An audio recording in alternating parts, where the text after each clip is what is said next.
and 0908. You can put it like this. And then you have experiment.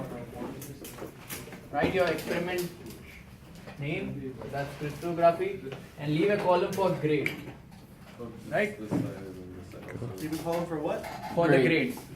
Right. So leave a column for grades, and then your next 25 pages would be materials and the work that Dr. Rao gave you guys said, right?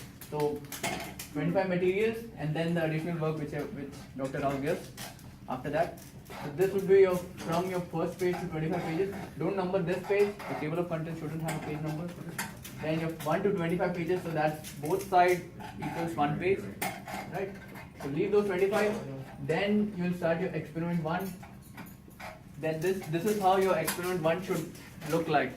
Right? So you write experiment 1, you write crystallography, you write your date.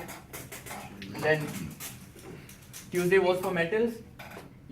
We need these 4 drawings: the figure 1, simple cubic, BCC, FCC, HCP. And we did the number of atoms for that. We did coordination number. So include all this. And these questions are in the end of your lab manual, experiment 1. So there are 6 questions. Ignore the 6th question because it's incomplete, right? So you have only 5 questions at the end, and that's in manual. And in addition to that link which we saw last week, this Tuesday, so the link had some few questions at the end. So those who solve that and put it in the appendix, I'll give them extra credits. So that's a few extra credits by my side. So make sure that link you solve those questions also, and that should only be in your lab report. For your notebook, only the 5 questions, and then polymers. We took 4 pictures today.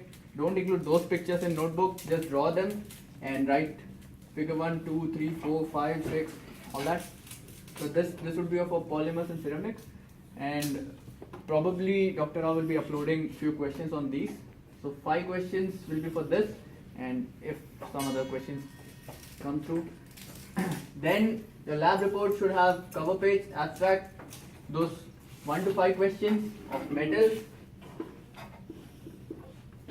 and if he includes any questions for polymers, then your appendix 1 should have all the pictures. So all the pictures, and you have to name them figure 1, 2, 3, and you can write appendix 2 and include those questions from the link. So the link, why we are doing that is because we didn't cover all the parts last time. We didn't do the Miller indices completely.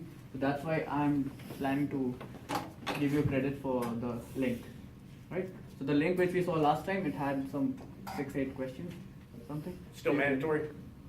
No, it's not mandatory. Extra credit. That's extra credit, but the questions in the lab are required. Yes. So Got it. these 5 questions for metals are required, and professor will be posting some more questions for polymers and ceramics. So that these questions should be both on your notebook as well as on your report, right?